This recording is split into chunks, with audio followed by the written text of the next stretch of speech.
பல நேரங்களில் நாம் சொல்லக்கூடியதான ஒரு எக்ஸ்கியூஸ்ன்னு சொல்லலாம், அப்படி இல்லைன்னு சொன்னால் நம்முடைய தோல்வின்னு சொல்லலாம்.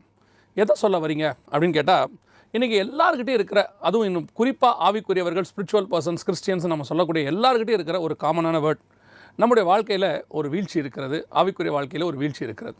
நிறைய பேர் எங்களுக்கு லெட்டர்ஸ் எழுதுகிறாங்க. என்ன லெட்டர் எழுதுகிறாங்கன்னா, நான் நல்லா வாழணும்னு நினைக்கிறேன், பரிசுத்தமாக வாழணும்னு நினைக்கிறேன், கர்த்தருக்குள்ளே வாழணும்னு நினைக்கிறேன், ஆனாலும் கூட என் வாழ்க்கையில் என்னால் வாழ முடியல, எங்கேயோ ஒரு இடத்துல நான் விழுறேன் அப்படின்ட்டு.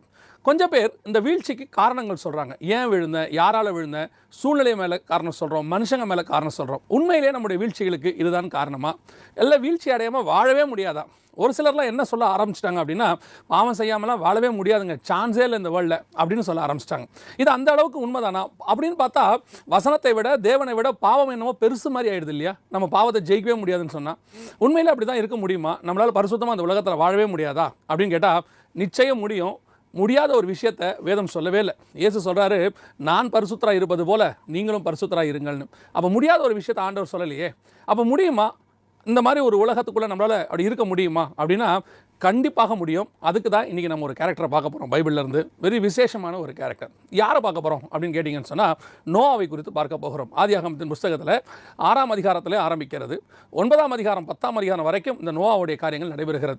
இவரை பற்றின நிறைய விஷயங்கள் பேசலாம், நிறைய விஷயங்கள் நம்ம அவர்கிட்ட கற்றுக்கலாம், நிறைய விஷயங்கள் நம்ம அவரோட கூட ட்ராவல் பண்ண முடியும். ஆனால் மிக முக்கியமாக நாம் இன்றைக்கி சொன்ன ஒரு டாபிக் என்ன அப்படின்னு கேட்டால், இந்த பாவத்தின் மத்தியில் உண்மையாய் வாழ முடியுமா?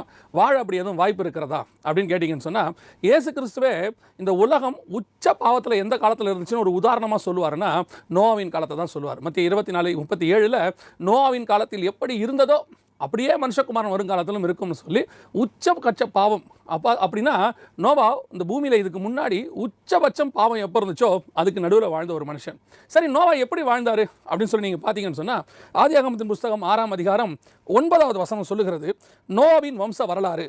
நோவா தன் காலத்தில் இருந்தவர்களுக்குள்ளே நீதிமானும் உத்தமனுமாய் இருந்தான்.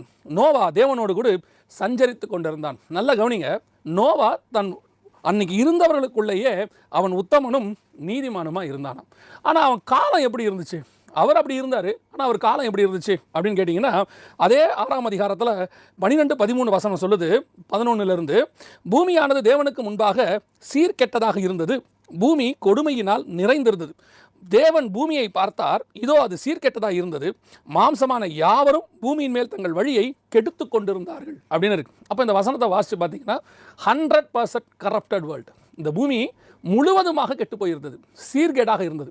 அவைகளுக்கு நடுவில் ஒரு வசனம் சொல்லுகிறது, நோவா உத்தமனும் நீதிமானுமாக இருந்தான், தேவனோடு கூட சஞ்சரித்து கொண்டு இருந்தான். ஒரு வாலிப கூட்டத்திற்கு பாம்பேக்கு நான் போயிருந்த போது அங்கே வாலிப பிள்ளைகள், பசங்கள் எல்லாரும் சேர்ந்து ஒரு கான்வர்சேஷன் அல்லது ஒரு கொஸ்டின் ஆன்சர் செக்ஷன் ஒன்று வச்சுருந்தாங்க. அந்த செக்ஷனில் அவங்க கேட்டதான மிக முக்கியமான ஒரு கேள்வி, நீங்கள் ஆலயத்தில் எங்களுக்கு நல்ல ஒரு போதனைகள் கொடுக்குறீங்க, அதே நேரத்தில் அந்த போதனைகளோடு கூட நாங்கள் எங்கே போகிறோம்? காலேஜுக்கு போகிறோம், ஒரு MNC கம்பெனிக்கு வேலைக்கு போகிறோம், இந்த மாதிரி பல இடங்களுக்கு நாங்கள் இந்த உலகத்துக்குள்ளே போகிறோம். ஆனால் இந்த உலகம் வேறு விதமாக இருக்கிறது, எங்களுக்கு அது வேறு சொல்லிக் கொடுக்குது. நீங்கள் சொல்லிக் கொடுக்குறத கொண்டு போய் நான் அங்கே இம்ப்ளிமெண்ட் பண்ணால் என்ன அவங்க ஒதுக்கி வச்சிடுறாங்க. நல்லா கவனிச்சுக்கொள்ளுங்க, வேதாகமத்தில் சொல்லிக் கொடுக்குற காரியத்தை உலகத்தில் போய் சொன்னால் உலகம் அவர்கள் என்ன செய்தான்? ஒதுக்கி வைக்குது. நான் இல்லை என்று சொல்லவில்லை, 100% இதை ஒத்துக்கொள்ளுகிறேன். இன்றைக்கி இருக்கிற நிறைய வாலிப பிள்ளைகளுக்கு, வாலிப வயதை கடந்த அந்த காலகட்டத்தில் உலகத்துக்குள்ளே வாழ்கிறவர்கள், வேலைக்கு போகிறவர்கள், இவர்களுக்கெல்லாம் இப்படி ஒரு பிரச்சனையை அவங்க ஃபேஸ் பண்ணிக்கிட்டே இருக்கிறாங்க. என்ன பிரச்சனை? சர்ச்சில் ஒரு உபதேசம் கொடுக்குறோம், அந்த உபதேசம் பியூராக இருக்குது, அதில் எந்த மாற்று கருத்தும் இல்லை. ஆனால் அதை கொண்டு போய் அப்படியே 100% இம்ப்ளிமெண்ட் பண்ண முடியுமா உலகத்தில் அப்படின்னா கஷ்டம் அப்படிங்கிறாங்க. ஒரு கூட்டம் முடியவே முடியாது அப்படின்னு முடிவு எடுத்துட்டாங்க. அப்போது உலகத்துக்குள்ளே இம்ப்ளிமெண்ட் பண்ண முடியாத ஒரு விஷயத்தை தான் வேதம் சொல்லுகிறதா? என்னால் செய்ய முடியாத ஒரு விஷயத்தை தான் பைபிள் சொல்லுதா அப்படின்னா இல்லை. இதுக்கு பின்னாடி வேறு என்னமோ இருக்குது, நாம் அதை மிஸ் பண்ணிட்டோம் அல்லது அந்த ஃபார்முலாவை விட்டுட்டோன்னு அர்த்தம். என்ன விஷயம்? இப்போ ஒரு MNC கம்பெனிக்கு போகிறீங்க, அந்த கம்பெனி எப்படி இருக்குது? முழுக்க முழுக்க வேர்ல்டாக இருக்குது. அவங்க அவுட்டிங் இருக்குது, டேட்டிங் இருக்குது, வீக்கெண்டிங் இருக்குது, இப்படி நிறைய விஷயங்கள் இருக்குது. அவங்களோடு கூட நீங்கள் ஒத்து போக வேண்டிய காலகட்டமும் வருது. சரி, முடியாது, நான் பைபிள் படி வாழ போகிறேன் அப்படின்னு நீங்கள் ஒதுங்கி இருந்தால் உடனடியாக உங்களை அவர்கள் ஒதுக்குகிறார்கள். நீங்கள் அவங்கள விட்டு செப்பரேட் பண்ணப்படுறீங்க. அதை விட மிக முக்கியம், அது உங்கள் கெரியரை பாதிக்குது. பல நேரங்களில் அப்ரைசல் கிடைக்க மாட்டேங்குது. உங்களை அடுத்த கட்டத்துக்கு கொண்டு போக வேண்டிய செலெக்ஷன் போர்டு வரும்போது உங்கள் டீம் லீடர் உங்களை செலக்ட் பண்ண மாட்டேங்கிறார். இதெல்லாம் நீங்கள் ஃபேஸ் பண்ணியிருப்பீங்க, இன்றைக்கும் ஃபேஸ் பண்ணிக்கிட்டும் இருப்பீங்க. ஸோ இந்த மாதிரி இருக்கும்போது என்னால் என்ன செய்ய முடியல, இவங்களுக்கு எதிர்த்து இப்படி போனால் என்னுடைய எதிர்காலம் பாதிக்கப்படுது, ஒத்து போகலான்னு சொல்லி ஒத்து போய் ஒரு கெரியரை பார்த்து நான் அப்படி மேலே வரலான்னு நினச்சா, ஆனால் உலக பிரகாரமாக இப்படி நான் போயிட்டேன்னா ஆவிக்குரிய வாழ்க்கையில் பாதிக்கப்படுகிறேன். நான் ஆராதனைக்கு போய் உட்கார்றேன், அங்கே சொல்கிற வார்த்தை என்னை குத்துது, ஐயோ நான் இப்படி வெளியே தப்பு செய்கிறேனே. இப்படி ஒரு காலகட்டத்தில் இப்படியும் அப்படியுமா வாழ்ந்து வாழ்ந்து வாழ்ந்து ஒரு நாள் எனக்கு அது பழக்கப்பட்டு விடுகிறது. எப்படி பழக்கப்படுது? வெளியே போனால் ஒரு லைஃப், சர்ச்சுக்குள்ள ஒரு லைஃப். இது ஒரு வகையான மாய்மாலம். அப்போ இந்த வாழ்க்கையிலேருந்து, இந்த ரெண்டாம் கட்ட நிலைமையிலேருந்து விடுபடுவதற்கு நான் என்ன செய்யணும்? நான் ஒன்று ஸ்பிரிச்சுவலி இருக்கணும். பைபிள் அப்படி தான் சொல்லுது, கர்த்தர் தெய்வமானால் கர்த்தர் இடத்துல வாங்கள், பாகால் தெய்வமானால் பாகால் இடத்துல போங்கள். இந்த ரெண்டும் கட்ட இரு நினைவுகளால் குந்தி குந்தி நடக்கக்கூடாதுன்னு பைபிள் சொல்லுது. இரு நினைவுகள் இருக்கிறவன் தன் வழிகள் எல்லாவற்றிலும் நிலையற்றவனாக இருக்கிறான்னு யாக்கோபு புஸ்தகம் சொல்லுது. அப்போ நாம் இன்றைக்கி என்ன செய்யணும்? இப்போ இந்த நோவாவை எடுத்துக்கொள்ளுங்க. சீர்கேடான பூமி, முழுவதும் கெட்டு போயிருக்கிற ஒரு பூமி, 100% அழிக்கப்படுகிற நிலைமை. தேவன் அழிக்கிறதுக்கு சித்தமாயிட்டார். அதுக்கு நடுவில் ஒரே ஒருத்தன் உத்தமனும் நீதிமானுமாக இருந்தான். பாசிபிள் இருக்கா? இன்றைக்கி முடியுமா? சொல்ல முடியுமா? காலேஜில் மொத்த பேரும் கரப்டட், நான் மட்டும் அங்கே நல்லவனாக இருக்கிறேன் அப்படின்னு சொல்ல வாய்ப்பு இருக்குதா? முடியும். எப்படி முடியும்? இயேசு கிறிஸ்து ஒரு ஓமையை நமக்கு சொல்லுகிறார். இது ஒரு வித்தியாசமான பேரபிள். என்ன வித்தியாசமான பேரபிள்? இயேசு சொல்லும்போது பரலோக ராஜ்யம் புளித்த மாவுக்கு சமானமாக இருக்கிறதுங்கிறார். இந்த புளித்த மாவுனா என்ன? பொதுவாக பைபிளை பொறுத்த வரைக்கும் புளித்த மாவுங்கிறது ஒரு பரிசேயர், சதிசேயர் இவங்களை பற்றின உபதேசத்தை, ராங் டாக்டரினுக்கு தான் அதை கம்பேர் பண்ணுவார். எப்போவுமே ஆண்டவர் புளித்த மாவை அதுக்கு தான் கம்பேர் பண்ணுவார்.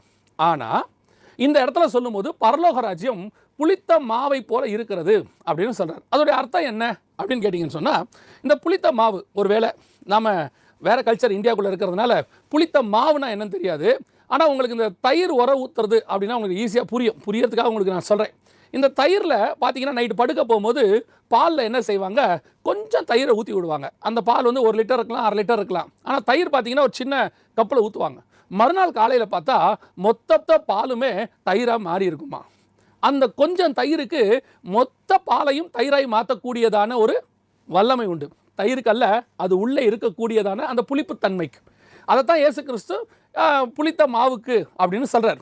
அந்த கொஞ்சம் மாவு 3 படி மாவை மாற்றும். அதுபோல் உங்களுக்குள் இருக்கிற பரலோக ராஜ்யத்திற்கு அப்படி ஒரு பவர் இருக்குங்கிறார். அதோடைய அர்த்தம் என்ன அப்படின்னு கேட்டால், நீ கொஞ்சம் பேராக இருந்தாலும், நீ ஒரு ஆளாக இருந்தாலும், நீ இருக்கிற இடத்துல இருக்கிற பெரிய இடமா இருக்கும், ஜனங்க நிறையா இருந்தாலும், நீ ஒரு ஆள் அந்த மொத்த ஜனங்களையும் மாற்ற முடியும். அப்படி ஒரு வல்லமை உனக்குள் இருக்கிறது அப்படின்னு ஆண்டவர் சொல்கிறார். இது சாத்தியமா அப்படின்னு கேட்டிங்கன்னா, எவ்வளவு எக்ஸாம்பிள் வேணால் கொடுக்கலாம். ஒரு 12 பேர் அப்போஸ்தலர்கள் முழு உலகத்தையும் மாற்றி இருக்கிறார்கள். உலகத்தை தலைகீழாய் மாற்றுகிறவர்கள் இருக்கு. ஒரு 3 பேர் பாபிலோனுடைய சாம்ராஜ்யத்தையே தலைகீழாக மாற்றிட்டாங்க பாருங்களேன். ஒரு எஸ்தர் ராஜகுமாரத்தி மேதிய பெர்ஷிய சாம்ராஜ்யத்தையே தலைகீழாக மாற்றிட்டாங்க பாருங்களேன். அதாவது மொத்த சட்டத்திட்டங்களையே மாற்றக்கூடிய பவர் நமக்குள் இருக்கிற பரலோக ராஜ்யத்துக்குள் இருக்கு. இப்போ நம்மகிட்ட இருக்கிற பிரச்சனை என்ன அப்படின்னா, அந்த பவர் எங்கிட்ட இருக்குன்னே நமக்கு தெரியாது. அதுதான் ஒரு பிரச்சனை.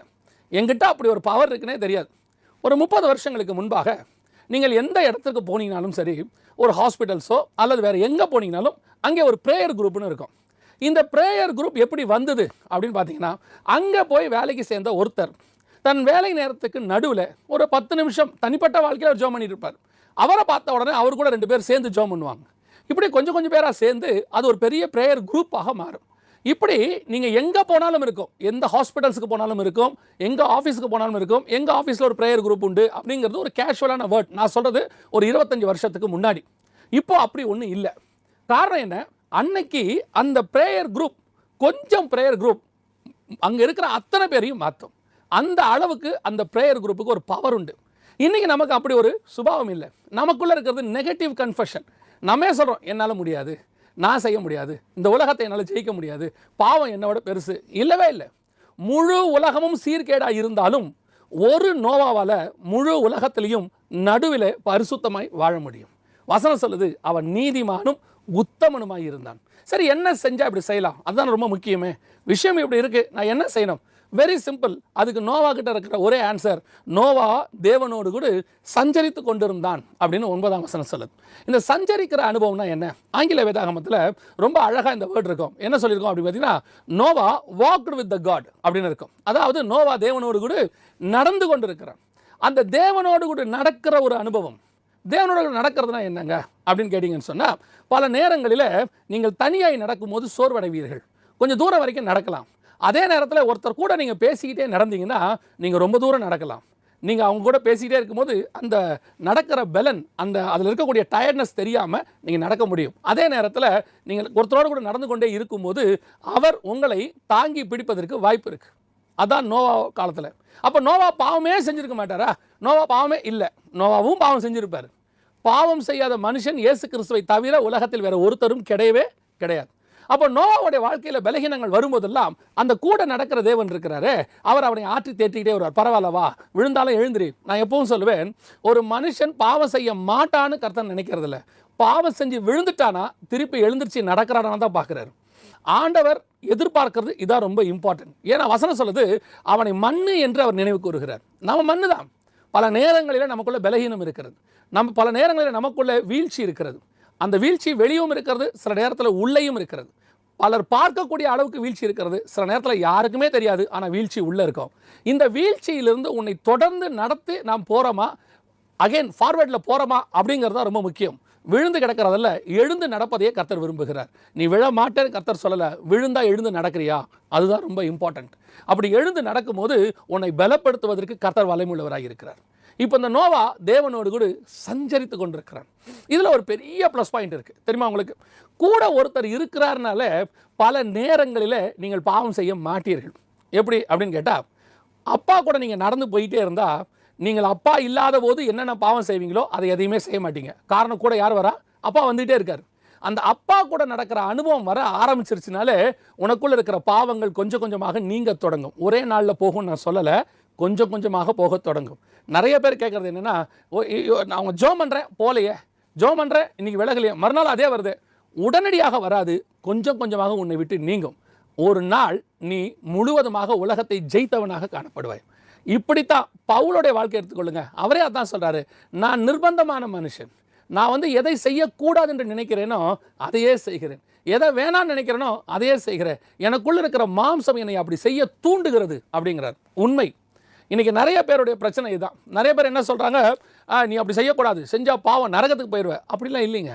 நீங்கள் பாவம் செஞ்சாலும் அதுலேருந்து திருப்பி மீண்டு எழுந்து வந்து கர்த்தருக்கு பரிசுத்தமாக வாழணுங்கிற அந்த எண்ணம் இருக்குது பார்த்தீங்களா, அது இருக்கிற வரைக்கும் நீ நிச்சயமாகவே கர்த்தருக்கென்று எழும்ப முடியும்.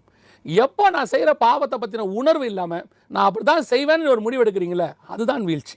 கர்த்தர் உங்கள்கிட்ட எதிர்பார்க்கறது என்ன? நீ அவரோடு கூட ஒரு சஞ்சரிக்கிற அனுபவம். நீங்கள் பேசுங்க. நிறைய பேர் என்ன செய்வாங்கன்னா, பாவம் செஞ்சவங்க அடுத்து உடனடியாக தேவனை விட்டு தூரம் போயிடுவாங்க. சர்ச்சுக்கு வரதை நிறுத்திடுவாங்க, ஜோம் பண்ணுறதை நிறுத்திடுவாங்க, பைபிள் வாசிக்கிறதை நிறுத்திடுவாங்க. உடனே என்ன சொல்லுவாங்க, நான் பண்ணி பார்த்தேங்க, எனக்கு பாவத்தை மேற்கொள்ள முடியல, இதுக்கப்புறம் எனக்கு வேறு என்ன செய்வேன்? சரி, வேறு எங்கே போய் இந்த பாவத்தை தொலைப்பீங்க? அடுத்து இதிலிருந்து மீள்றதுக்கு வேறு என்ன செய்வீங்க? நான் எப்பவும் சொல்லுவேன், பாவத்திலிருந்து மீள்வதற்கு ஒரே இடம் ஆண்டவராகிய இயேசு கிறிஸ்து மட்டும்தான். விழுந்தாலும் உங்களை மன்னிப்பதற்கு அவர் மட்டும்தான் வழி. நீங்கள் எத்தனை தடவை விழுந்தாலும், 7-70 தடவை விழுந்தாலும் அவர் மன்னிப்பதற்கு தயாராக இருக்கிறார். அவர்கிட்ட போகிறத தவிர நோ அதர் வே. இப்போது பேதுருவுக்கும் யூதாஸ் காரியத்துக்கும் என்ன டிஃப்ரென்ஸ்? பேதுரு மறுதளித்தார், யூதாஸ் காட்டி கொடுத்தாரு. 2 பேருமே தவறு செஞ்சுருக்கிறாங்க. இவர் சபிக்க தொடங்கினார்னு வசனம் சொல்லுது. ஆனால் இவங்க 2 பேருக்குள்ள டிஃப்ரென்ஸ் என்ன? ஏன் அதுக்கப்புறம் யூதாஸ் நாண்டு கொண்டு செத்தார்? ஏன் பேதுரு மீண்டுமாக அப்போஸ்தலனாக, பிரதான அப்போஸ்தலராக 5000 பேர் ரட்சிக்கப்படுவதற்கு காரணமாக இருந்தார்? Very simple. யூதாஸ் அடுத்து நான் பாவம் செஞ்சுட்டேன், இதிலேருந்து விடுபடுறதுக்கு என்ன வழின்னு மனுஷங்கிட்ட போனார். பேதுரு நான் பாவம் செஞ்சுட்டேன், விடுபடுறதுக்கு என்ன வழின்னு தேவன்கிட்ட போனார். நீங்கள் மனுஷங்கிட்ட போனீங்கன்னா உன்னுடைய துக்கத்தையோ உன்னுடைய பாவத்தையோ ஆற்றுறதுக்கு அவர் ஆல்டர்னேட் வே சொல்லுவான். அந்த ஆல்டர்னேட் வே இன்னொரு பாவமாக இருக்கும். நிறைய பேர் அப்படித்தான் குடிக்கிறவங்களாக மாறி, சிகரெட் பிடிக்கிறவங்களாக மாறி, உலக பிரகாரமான அன்பை தேடி, உலக பிரகாரமான சந்தோஷத்தை தேடி தேவனை விட்டு தூரம் போயிட்டாங்க. நான் சொல்கிறேன், எத்தனை முறை விழுந்தாலும் மீண்டும் ஆண்டவர்கிட்ட வாங்க, எத்தனை முறை விழுந்தாலும் மீண்டும் ஆண்டவர்கிட்ட போய் ஒப்பு கொடுங்க. அத்தனை முறையும் அவர் மன்னிப்பதற்கு வல்லமை உள்ளவராக இருக்கிறார். அத்தனை முறையும் உன்னை தூக்கி பிடிப்பதற்கு அவர் தேவன் வல்லமை உள்ளவராக இருக்கிறார். காரணம், உன்னை பெற்றெடுத்த தேவன் அவர், உன் சிருஷ்டிகர் அவர்.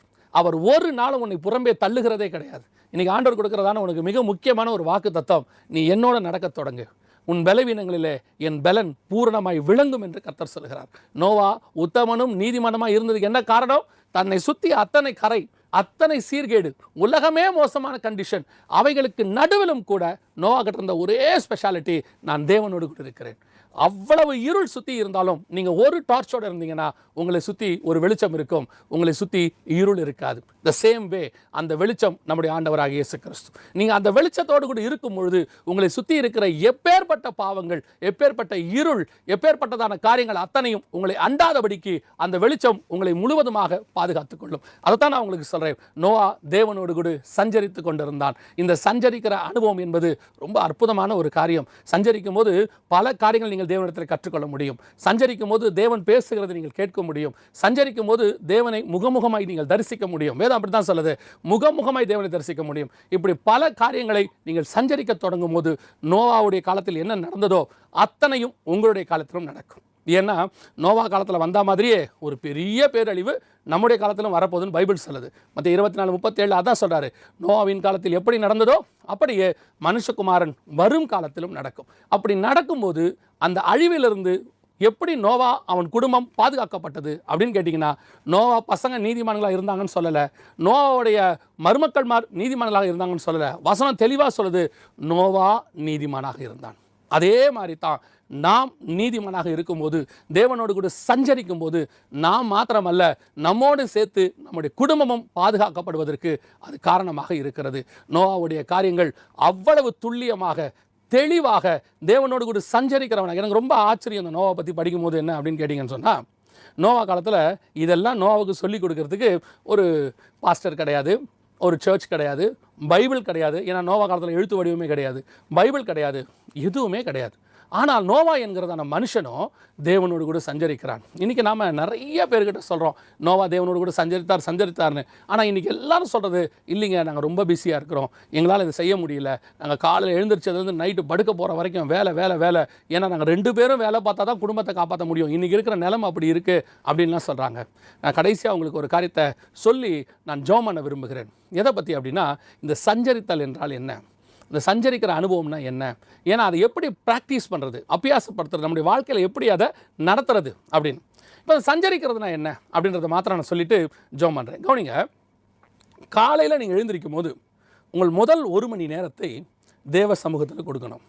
First 1 hour with the God அப்படின்னு கொடுக்கணும். ஏன்னா நீங்கள் ஒரு 24 மணி நேரத்தில் ஒரு குறைஞ்சபட்சம் ஒரு 10லேருந்து 12 மணி நேரம் வேலை செய்ய போகிறீங்க. ஏதோ ஒரு வேலை செய்ய போகிறீங்க, 10 மணி நேரம். இந்த 12 மணி நேரமும் நீங்கள் உலகத்தோடு கூட சஞ்சரிக்க போகிறீங்க. இந்த உலகத்தோடு கூட நீங்கள் சஞ்சரித்தாலும் இந்த உலகத்தில் உள்ளவைகள் உங்களை தொடாமல் பாதுகாக்கிறது அந்த 1 hour. அமெரிக்காவினுடைய மிக முக்கியமான ஜனாதிபதி யாருன்னு கேட்டிங்கன்னா ஆப்ரஹாம் லிங்கன். ஏன்னா அவர் தான் அமெரிக்காவை கட்டமைக்கிறதான ஒரு ஜனாதிபதியாக இருந்தார். மற்ற ஜனாதிபதிகள் எல்லாம் கட்டமைக்கப்பட்ட பிறகு அதை எழுப்பினார்கள். இவர் தான் மிக முக்கியமான ஒரு ஜனாதிபதி. ஸோ த பிஸியஸ்ட் பிரசிடென்ட் அப்படின்னு அவரை சொல்லுவாங்க. ஒரு முறை ஆப்ரஹாம் லிங்கனை சந்திப்பதற்கு ஒரு பிஸ்னஸ் மேன் ஒரு டைம் கேட்குறார், நான் உங்களை பார்க்கணும் அப்படின்னு. ஆப்ரஹாம் லிங்கனால் அவருக்கு டைம் கொடுக்கவே முடியல. பல முறை அந்த பிஸ்னஸ் மேன் தொடர்பு கொண்ட பிறகு கடைசியாய் சொல்லுகிறாங்க பிரசிடென்ட் ஆஃபீஸில் இருந்து, மார்னிங் 5 o'clock வாங்க, ஒரு 1/2 hour உங்களுக்கு டைம் ஒதுக்கிறார் பிரசிடென்ட்டு, 5 to 5:30 நீங்கள் பிரசிடென்ட்டை பார்க்கலாம் அப்படின்னு. இந்த பிஸ்னஸ் மேனுக்கு ஆச்சரியம், இந்த ஜனாதிபதி தூங்குவாரா தூங்க மாட்டாரா, காலையில் 5:30 மணிக்கு 5 மணிக்கு நம்மளை வர சொல்கிறாரு, சரி ஓகே டைம் கிடச்சிருச்சுன்ற சந்தோஷத்தில் 4:45 போயிட்டார். ஏன்னா 15 minutes முன்னாடி இருக்கணும் அப்படிங்கிறது ஒரு ப்ரொசீஜர். அவர் போயிட்டார். 4:45 போகிறாரு. உள்ள ஜனாதிபதி ஒருத்தரோடு கூட பேசி கொண்டு இருக்கிறார், சவுண்டு கேட்குது. இப்போ இவர் நினைக்கிறாரு, நான் 4:45 எழுந்திரிச்சு வரத்துக்கே யோசிக்கிறேனே, ஜனாதிபதி இதுக்கு முன்னாடி ஒருத்தர்கிட்ட பேசிகிட்டு இருக்கிறாரு, இந்த மனுஷன் எப்போ தான் ரெஸ்ட் எடுப்பாரோ அப்படின்னு யோசிச்சுட்டு இருக்கும்போது சரியாக 5 மணிக்கு உள்ளேருந்து ஒரு அழைப்பு வருது, கமின் அப்படின்னு சொல்லி. இவர் வெயிட் பண்ணுறாரு. இந்த பிஸ்னஸ்மேன் எதுக்காக அப்படின்னா, உள்ளே இருக்கிறவர் வெளியே வரணும், அப்போ தான் இவர் உள்ளே போக முடியும். திருப்பி 2வது அழைப்பு கமின் அப்படின்னு உடனே இவர் அந்த டோரை திறந்துக்கிட்டு தயக்கமாக உள்ளே போகிறாரு. உள்ளே போனவர் அப்படியே சுற்றி பார்க்குறாரு. உடனே ஜனாதிபதி கேட்குறாரு, என்ன பார்க்குறீங்க அப்படின்னு சொல்லி.